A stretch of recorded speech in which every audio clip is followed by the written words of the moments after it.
ended a 6-game winning streak that MVP had, winning all 3 of their last best of 3s 2-0. So Afreeca putting themselves in a position to take another win here and continue their ascent in the standings. Well, I think they would probably prefer to end the season 4-5 over 3-6. Or in the first round of the season anyway. Hecarim, Elise, the first 2 bans. All right, so they're not going to first pick Shen in this game. Now, Rise uncharacteristically falling all the way through the draft in our first game of this series because it was a little bit of a wait-and-see game if the Vladimir was going to get picked, but Afreeca executing on that pick quite well, and MVP may want to first pick Vlad here. We'll see. Trundle ban and the last ban coming in for MVP now. See what they decide to remove. Maybe the Rek'Sai wouldn't be a bad idea. It's interesting to see the Elise go so quickly. MVP may be rethinking their plan of trying to deny the Graves pick early on. Gave up quite a bit for that, including Vladimir and the Karma. So the Vladimir will be banned this game. So one last ban over the Afreeca Freecs. See what they decide to go with. I don't think you need to ban the Gragas. The Rise would be the natural ban, but they decided not to actually remove it. Nidalee still available also. And Gangplank. What? Huh. I mean, we saw MVP hovering over Gangplank in game number 1, but... They have played 0 games of Gangplank this season as a team. And Nidalee immediately grabbed up for Beyond. I'm really surprised. Yeah, and like you say, we did see the hover, but yeah, very confusing as to why they would ban the Gangplank here, considering that it hasn't even seen success from other teams. Gnar tried to run it and was kind of smashed by the Rocks Tigers. Right. Well. Oh, strange. Okay, well, I curious. mean, there are scrim results out there that we are not aware of that may have been affecting that. Most likely. But the Karma is still available, the Sivir is still available, the Rise still available. A lot here for the Afreeca Freecs to work with. Could just go Karma Sivir here, I suppose. Or maybe Rek'Sai Sivir. I think you take Rek'Sai Karma. That's what I would do. But if they really want this Ashe pick, it was successful. Sangyoon had a lot of great setup, and they're just going to go for the strategy that worked, which is the Ashe arrow into the Unburrow combination that they were able to land on multiple occasions to create those picks. Yeah, might as well. I mean, if it's not broke, don't fix it. Giving up Sivir Karma, though, is troubling, I will say. So there's still a lot of choices to be made. You could take the Jhin. So they don't want to take the Sivir into the Ashe matchup again. They didn't do well against the Ashe Karma. Oh, man. I mean, you could take Jhin Karma here and just have a ridiculous amount of poke. This would be MaHa's first game on Jhin this season. And, you know, if you're having issues getting caught as a Sivir, playing Jhin seems like a pretty big risk. So I don't know about this one. Yeah. He's going to have to play a lot better than what we saw him play in game 1. They are going for a pretty great poke composition, and they're going to blind pick a Gnar? What is going on? I do not know. I do not know. MVP, though, they think they've got it all figured out. That's for sure. They've got a plan, and they're sticking to it. So the Gnar, I mean, I suppose a potential zoning tool to keep the Jhin safe, but... This is really weird. The Gnar has mostly been used as a Trundle counter pick recently, so taking the Gnar blind says a lot, I think, about the confidence they have in ADD's champion pool, because his most played champions are Maokai, Shen, Trundle, and Echo. Echo is pretty much useless. Maokai was not successful in the last game. Shen and Trundle have been banned. So where does he go? I guess it's just a blind pick Gnar at this point, but giving him, Gnar he doesn't really have bad matchups per se. does it, except for the Irelia. That is not a good matchup for Gnar. I was going to say, they banned the Irelia in game number 1, but they left it open this time, and the Afreeca Freecs are going to grab it along with the Braum. Irelia, Braum, and then what are the last 2 picks for MVP going to be? They need a mid laner. This is a very weird draft. Yeah. Ikssu, I'm curious about what he's going to do on this Irelia. It's his first Irelia game of the season. And again, we talked a little bit about Ikssu having some champion specialties, but not being a player with the deepest champion pool. So this is a new pick, and we'll have to see if he can actually follow through with it. It looks like basically just a siege composition from MVP, which is why the Braum was taken. In fact, I'm very confused, Doa, because when you take Nidalee and Jhin in your first 2 rounds of the draft, I expected MVP to take Jhin Braum here. And obviously, that's a pretty weak lane because you can't stack the concussive blows very quickly with Jhin. Yeah. But it does prevent them from taking the Braum against your Nidalee and your Jhin and your Varus. Yeah, I mean, that's going to be a lot of potential damage blocked by that Braum shield. One thing to be excited about is the Taric Gnar combo, Yeah, which means that you can set up a Gnar ultimate straight into a Dazzle with the Bastion Dazzle. Yep, So do a slam with the Gnar, do a stun him again. Yeah. So it's potentially a lot of CC there. yeah, huge amounts of CC with this composition. Root from Jhin, Chains of Corruption from the Varus. But getting through the laning phase might be a bit tricky for MVP. And I don't know if I would set myself up to a tough laning phase, considering that they straight up lost in the laning phase last game. Okay, and there's a TF for Mickey, hovering over the Yasuo for a while, but Mickey, of course, no stranger to that Twisted Fate previously. Man, Afreeca just has so many options for ganking. Single target CCs at both side lanes, also with the jungler setup, so Mickey is going to be very happy when it comes to choosing targets for him to go to. He's going to roll with the Twisted Fate teleport, and that means that they will have a strong 1-3-1 in the mid and late game with the Irelia, with the Twisted Fate in the side lanes, and a Hurricane Ashe in the middle to provide that wave clear. Jhin doesn't have great wave clear, so he's going to be maybe in a bit of a bind early on. And MVP with a Jhin and a Varus simply cannot send anybody to match a split push Twisted Fate. They can't do it. Yeah. Anybody that they send will be too low mobility to actually escape from any kind of ganks put down. And Jhin Taric, not a strong lane. Well, it's pretty shocking, too, because, I mean, MVP's issue last game was largely that they lost lane so hard. And now they're kind of picking themselves into some rough lane matchups again. And I think this is going to be another early game snowball from Afreeca, Doa. might be. I like this composition a lot more from Afreeca than I liked their one in game number 1. It's just, there's so many options to create picks. Afreeca going back to their pick comp roots here. Yep. Well, let's see if MVP can fight the odds and tie it up. Time to get into game number 2.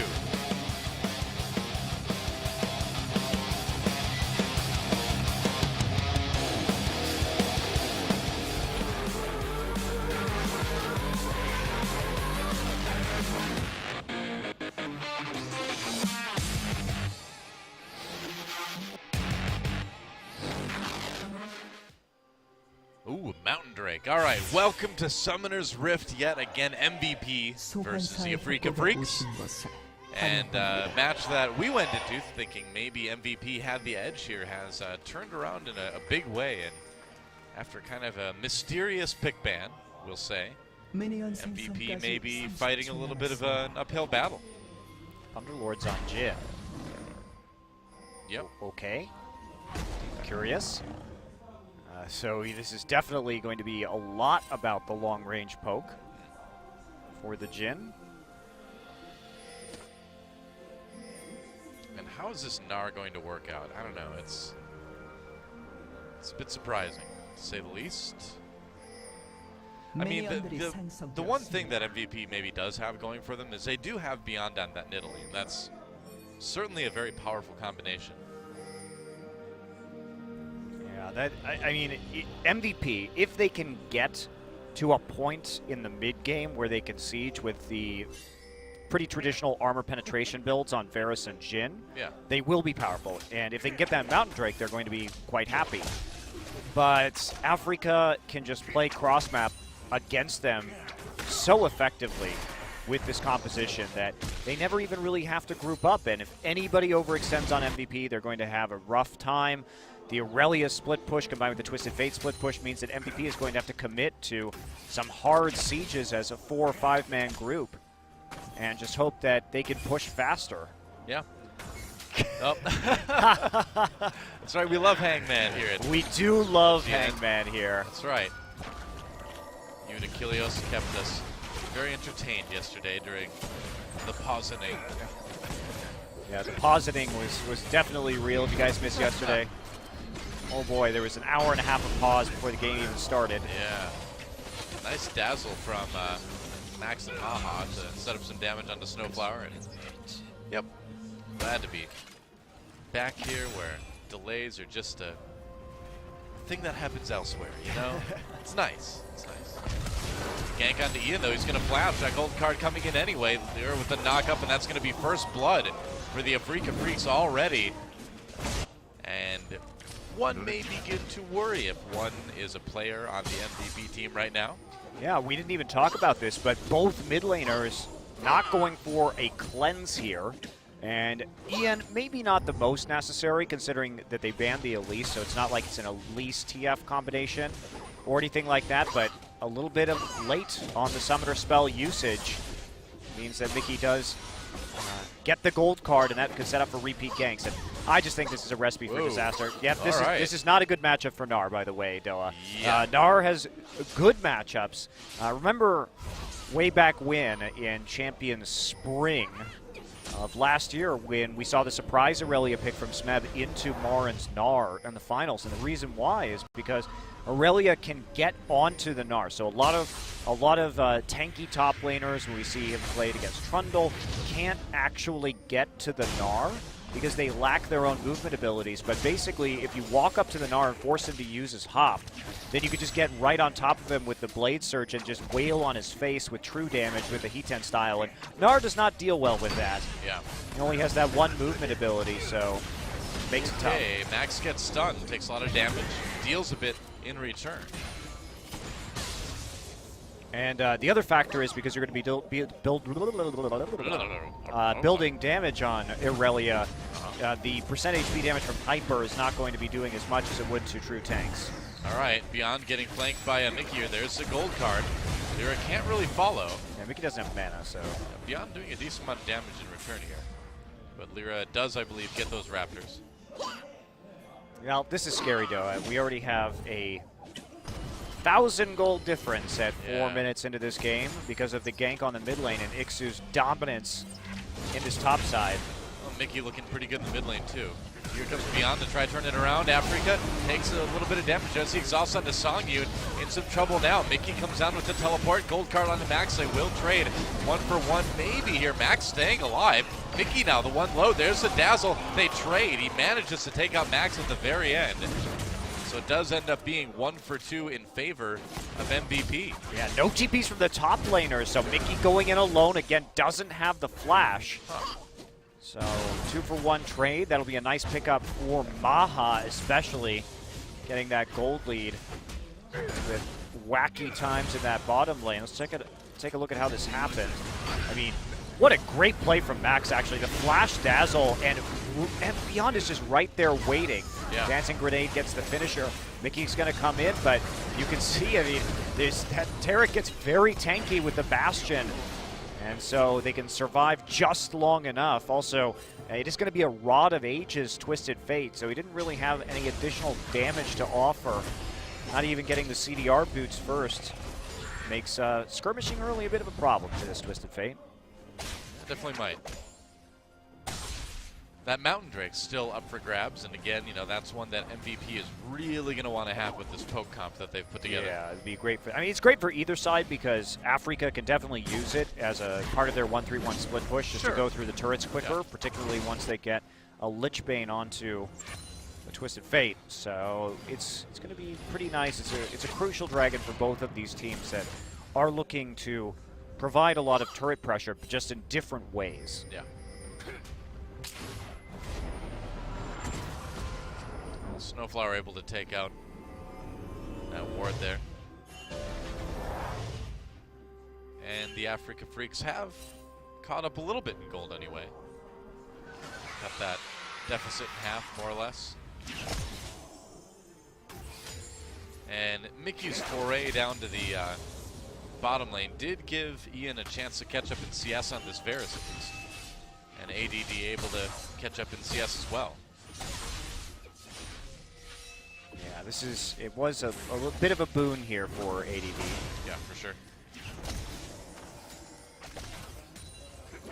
He's going to be going for a Warden's Mail first. Not going to do much against the true damage from the Heat 10 style.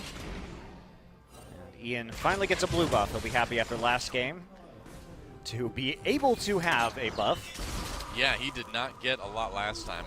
He might not have even gotten one. I don't think he did. Yeah.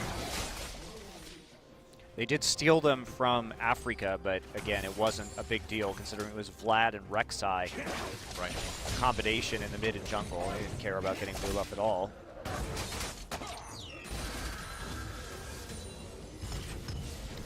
Well, so at what point do the Afreeca Freecs have to get worried? You know, because it does seem like there's a bit of a window in this game where they do need to get kind of a lead, you know? No, as long as they play defensively, there isn't an answer to the split push, the double TP split push from Afreeca. As long as they can keep wave clearing, Mickey going for a bit more sustain with the Catalyst and a bit more HP to survive the poke from MVP, but they've got some answers here. Sangyoon should definitely be trying to build into a Runins first. That is where you want to go with this Ashe build because you need as much wave clear as possible and to allow your TF to split push. Oh, LirA going after Beyond, but Beyond just hops away. Meanwhile, Ian forced to freeze, or forced to flash rather, getting frozen. Whoa, Chains of Corruption onto Mickey now. Ashe Arrow comes through. Nice dodge from Beyond, goes right back in though. Here comes SnowFlower. Beyond in trouble now, exhaust onto Ian, so he can't do much damage. Turning around onto Mickey anyway. Mickey dodges a Q. Somehow, oh, I thought he was gonna live, but he couldn't quite do it. Curtain Call comes in. Can he pick off LirA? Not quite. That was close. Yeah, LirA right on the edge. Yeah, 1-for-1 trade. Call. Yeah, 1-for-1 trade because Mickey was actually tanking the turret. He was a little bit foolish and over pursuing into that objective and got the turret aggro. He got a little bit greedy trying to pick up the kill onto Beyond actually, and then paid for it with his life. So trade going over, but SnowFlower gets the kill onto Afreeca. Not really what you want, so let's see how this all went down. I mean, Ian does burn both of his summoners very early on. Now, Beyond comes in after the Chain of Corruption. Remember, Mickey's pretty tanky, though, and LirA is going to block that spear. Enchanted Crystal Arrow just barely missing, and then they turn on to Beyond. SnowFlower there, and here's where Mickey gets greedy. He walks really far under the turret, takes that turret shot, then takes number 2. Doesn't quite get out of the turret leash range. Sangyoon and SnowFlower there for the body block for LirA, so they don't take an unfavorable trade. Here we go. All right, Mickey coming down to the bot lane yet again. Nax knocked up with that Braum ultimate, trying to get away. LirA's there. Nax will flash, so will MaHa. Gets hit with the gold card anyway. Whoa, that's a lot of burst damage. Mickey exhausted. Teleport coming in, though, for the Afreeca Freecs. And as ikssu joins, ADD finds himself kind of behind enemy lines. He'll be able to get away, though. Yeah, and the minion wave is just not there for them to push as a 5-man unit, so they probably should have actually canceled that TP from ikssu. But there's an arrow right onto ADD. Yeah, he's in trouble, gets blown up, knocked up, goes Gnar at the right moment, but still gets taken down by ikssu. And Sangyoon just really doing work on this Ashe yet again. Yeah, that's a nice reversal, so they get something out of the investment of the Twisted Fate ultimate and the use of the teleport. TP has to be used just to preserve the mid lane right now because Ian is pushing into it so hard. Mickey still without, a little bit early for the Rod of Ages, so has a few minutes to get a normal timing on it. And otherwise, just a lot of action here in the early game. Afreeca really trying to accelerate this, and that's what they should be doing with this composition, is just playing as aggressively as they can. Yeah, they've got a little bit of a lead, but MVP's been able to stay, you know, not equal, but more or less equal, I suppose. ADD really didn't want to come in behind enemy lines. And MVP, they actually have the Taric ultimate to preserve them and get back underneath the tower in spite of having pushed forward and getting the TP from TF behind them. Yeah. Ikssu coming down to the mid lane now. Ian's going to walk right into him. Irelia all over that Varus, and there's no flash for Ian right now. He's in big trouble, man. LirA chasing. Nice chain. Wow, they can't quite catch him. Yeah, chains the corruption, keeping him alive for the moment. ADD coming down as Beyond backs away. Gold card loaded up, though. Mickey not getting close enough to use it. MVP is just getting smashed in these skirmishes. Yeah, LirA, though, in a lot of trouble. MVP turns around and gets one in response. Yep, no flash and no tunnel. And now Jhin is here. Ikssu. Yep, that's right, the slow from curtain call. Max coming in, and Beyond picks him off with the spear. So MVP responding with 2 kills of their own. Yeah, right as I say they're getting smashed, but they respond faster with more members. Jhin walks up, has the opportunity to get into the top side of the map to use the curtain call, and they've got all of that long-range poke, and Afreeca splitting up after successfully skirmishing and taking out most of the HP of several MVP members. Just sort of walks in and dies one by one immediately thereafter. Yeah. Let's watch that one again. Yeah, it's just, I mean, they get such an advantage, but with Beyond and Ian, but LirA for some reason walks into that top side, and Gnar's auto attacks do most of the work with an additional spear. And again, what we're going to see is Ikssu splits off from Mickey, flashes early, but Max with a point-blank dazzle right here. Walks up, stuns him, straight into a spear. Beyond just landing the skill shots to get a couple finishers.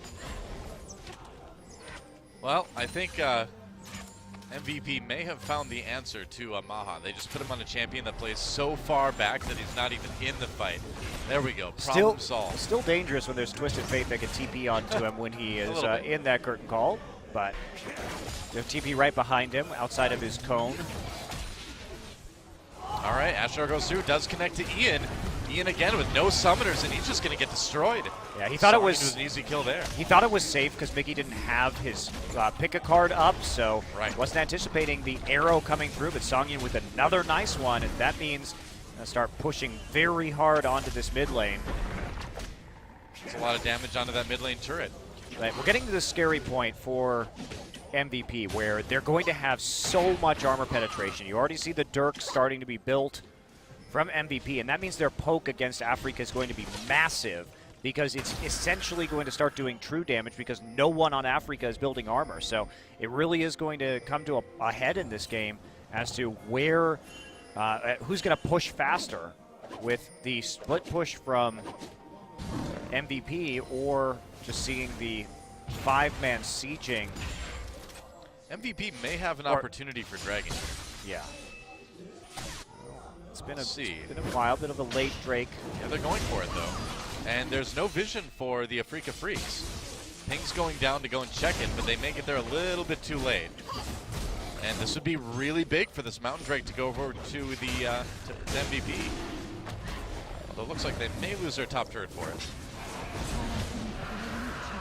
Yeah, that's a pretty decent trade for Afreeca. Yeah. I mean, getting the gold lead here is fine. And we talked about that Mountain Drake. Yeah, it's still pretty important to both these teams, but very important in this situation as they force Mickey's flash. Max is doing a great job on this Taric. Curtain call yet again. Mickey's slowed down by that Beyond throwing in the spear. Mickey manages to dodge that.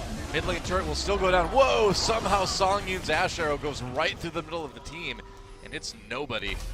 Yeah, but that's a mid turret and a Drake just for a top turret.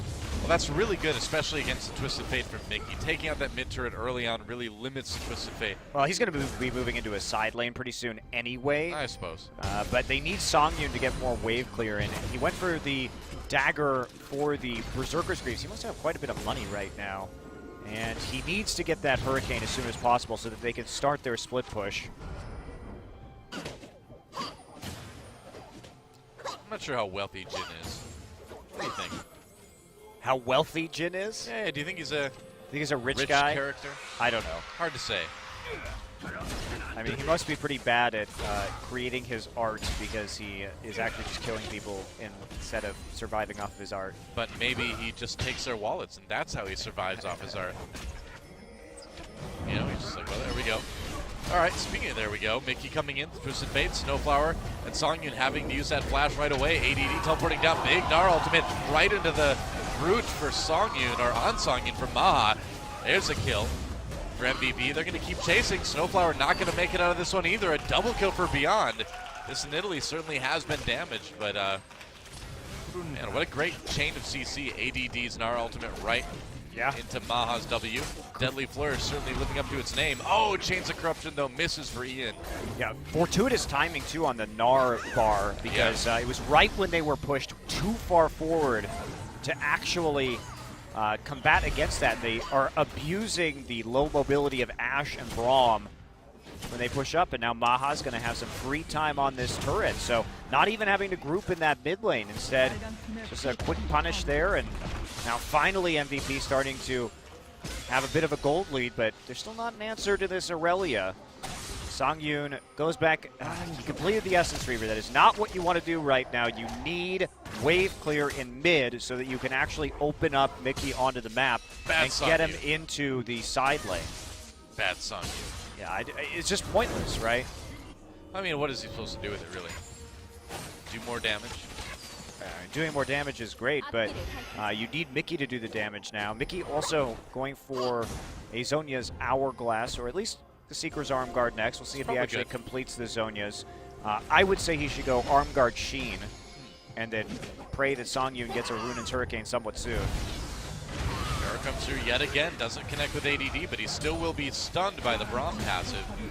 Mickey's here. Trying to get away, he's got Mega Gnar in just a second, there it is. And can ADD turn this around? Mickey could be in trouble. Yeah, they're going to go after him. Krug, though, blocks the spear. ADD low even in that Mega Gnar as he gets exhausted. LirA locked up for just a bit. Beyond coming from the side. There's another kill coming in for MVP. Jhin picks one up. Meanwhile, Irelia gets in the back lines.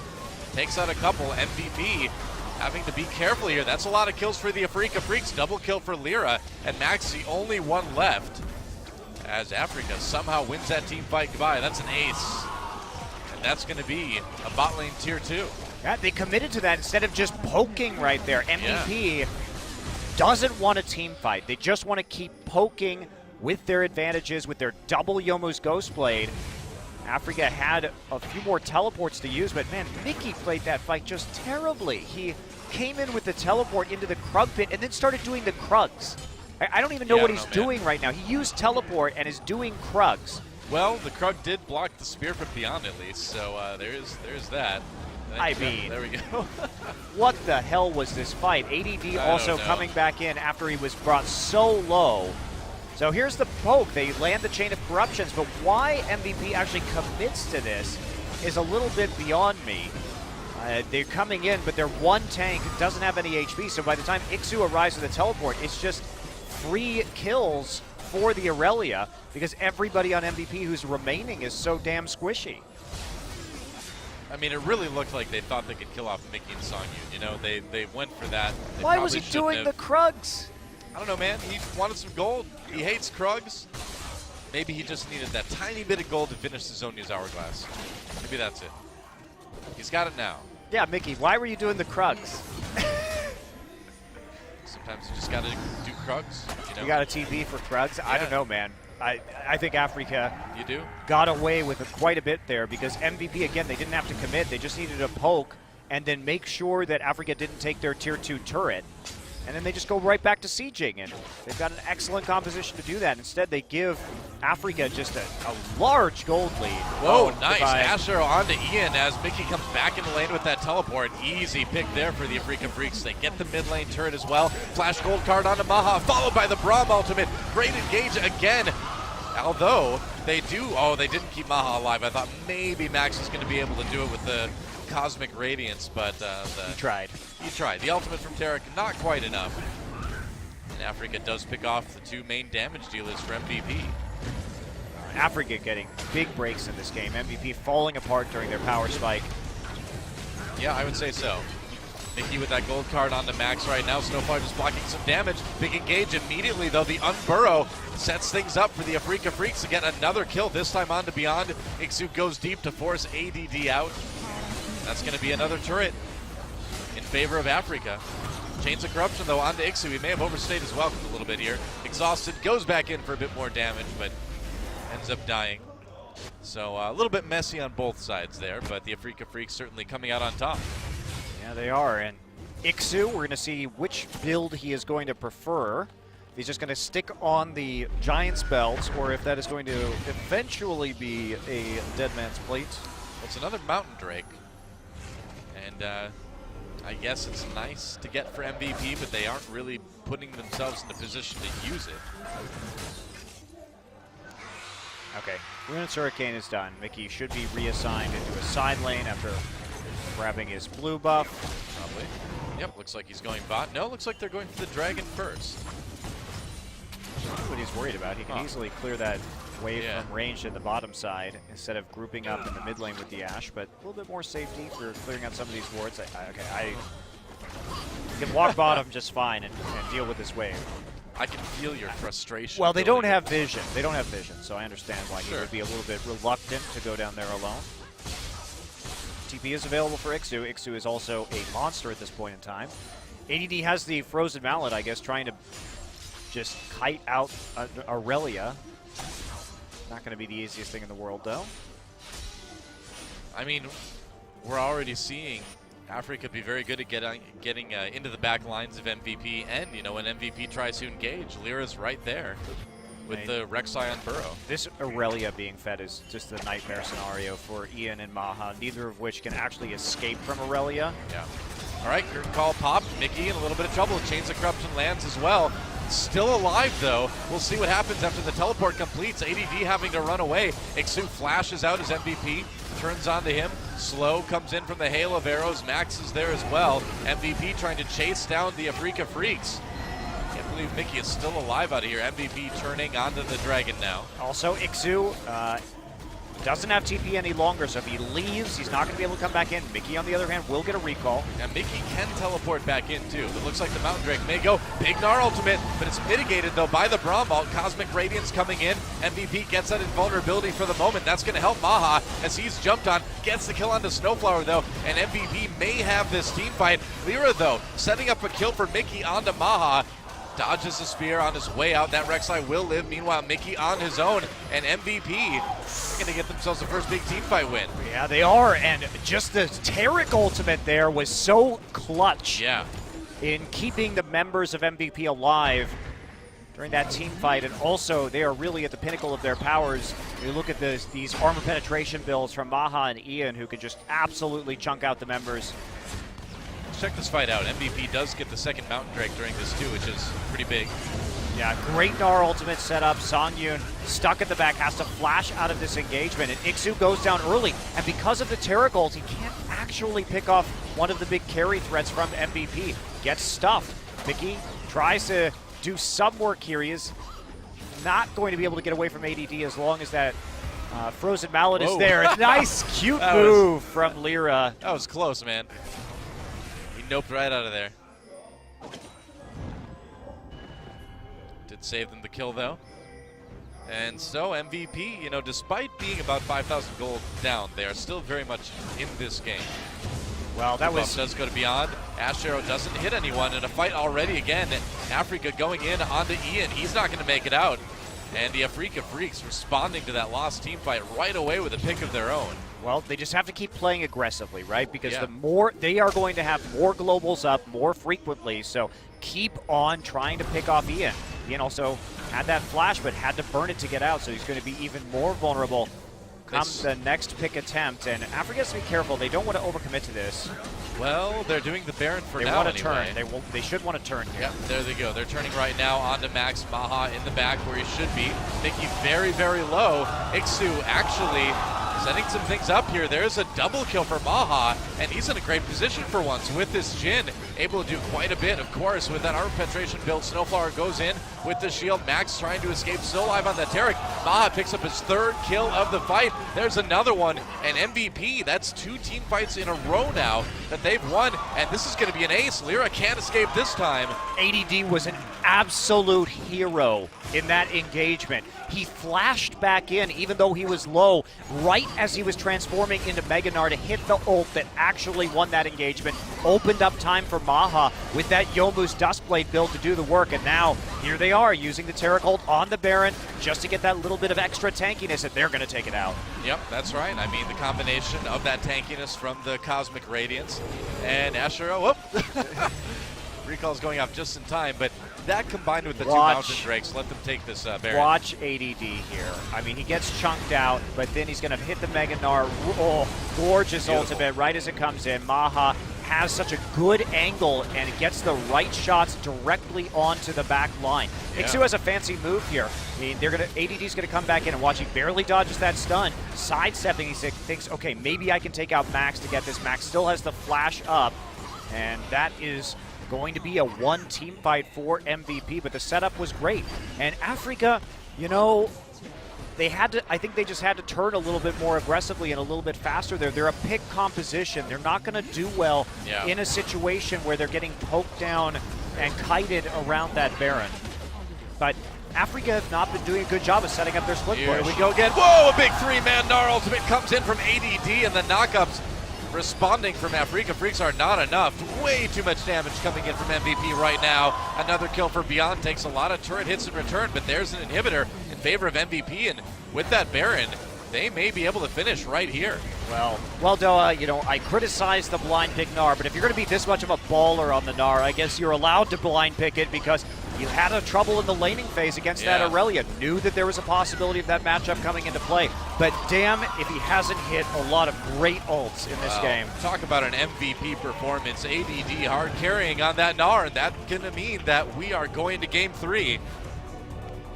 Yeah, absolutely. Wow. So impressive stuff from a Gnar that was very starved in that game. Ended the game 40 CS underneath ikssu, who had a pretty good game himself actually on the Irelia, but it's between him and Max, man. Max had some really good Taric ultimates and dazzles to set up kills or to save his less than mobile backline of Varus and Jhin. Well, MaHa ended that game 7-3-10 on that Jhin, and it was his first game on that champion this season. His positioning this time, actually pretty good, and when it wasn't, they could mitigate it with the Taric ultimate, they could mitigate it with the repositioning from ADD, so it was a good way to play around MaHa as well. It was, and MaHa pretty much had a free ticket to damage that game. He really did. Because of how well ADD and Max played, they set up pretty much everything that he could want, and he does end up with the most damage on his team. But really, Afreeca, they had an opportunity to set up for a split push, but they never actually pulled the trigger on it. Yeah. And when you have Twisted Fate with 2 globals, you have a Rek'Sai with a global, you have a teleport on your top laner, just go ahead and set up